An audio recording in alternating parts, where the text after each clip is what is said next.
রান্না করতে গিয়ে যে এরকম কিছু একটা হবে জাস্ট কল্পনাতেই ছিল না। দেখে উঠতে আমার অনেকটাই লেট হয়ে গেছে, সেই জন্য সোজা চলে আসলাম আগে রান্নাঘরে। ভাবলাম রান্নাটা আগে চাপে দিয়ে তারপর বাদবাকি কাজগুলো কমপ্লিট করবো। জানো তো এই প্রথমবার না আমার সাথে প্রায় দিন যখনই আমি রান্না করতে আসি এরকম কিছু একটা অঘটন তো আমি ঘটিয়েই ফেলি। রান্না চাপিয়ে দিয়ে আরো বাদবাকি যা কাজ থাকে টুকিটাকি ওইদিকে গিয়ে করে নিচ্ছিলাম। আর তারপরে দেখো ফুলকপিগুলোকে একটু ভাপিয়ে নিয়ে তারপরে কিন্তু হালকা করে ভেজে নেবো। আজকে যে দুটো রেসিপি আমি করেছি সেগুলো কিন্তু অবশ্যই আমার কুকিং চ্যানেলে আপলোড করবো, তোমরা গিয়ে দেখে আসতে পারো। আর জানো তো সকালবেলা রান্না থাকলে প্রচন্ড তাড়াহুড়োর মধ্যে থাকি যে কখন রান্নাটা কমপ্লিট করবো। তবে কি বলতো একটু সকালে যদি ঘুম থেকে উঠি তাহলে কিন্তু সব ঠিকঠাক হয়ে যায়, বাট আমার উঠতে লেট হয়ে যায় অনেকটাই, সেই কারণে একটু তাড়াহুড়ো বেঁধে যায়। ঠিক তেমনই আজকে তাড়াহুড়ো করতে গিয়ে ভাতের ফ্যানটা লাগাতে গিয়ে সেই ভাতের ফ্যান পড়ে যায় হাতে। জাস্ট কি বলবো তোমাদেরকে, এত পরিমাণ জ্বালা করছিল তোমাদেরকে বলার মতন নয়।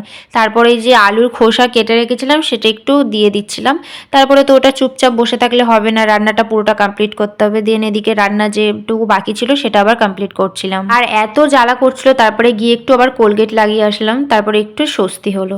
তারপরে এদিকে আলুগুলোকে বেগুনগুলোকে একটু নুন হলুদ মাখিয়ে নেবো, কারণ বেগুনের একটা রেসিপি করবো। আর এই যে ভাতের ফ্যানটা করতে গিয়ে আমার হাতে পড়লো। দেন বরকে খাওয়া দাওয়া দিয়ে দিয়েছিলাম, তারপরে ভিডিও ক্লিপ নেওয়া হয়নি, তারপরে একটু ছিল বলে নিলাম। দেন এদিকে বসেছিলাম, তারপর ভাবলাম চলো আস্তে আস্তে বিছানাটা গোছাই।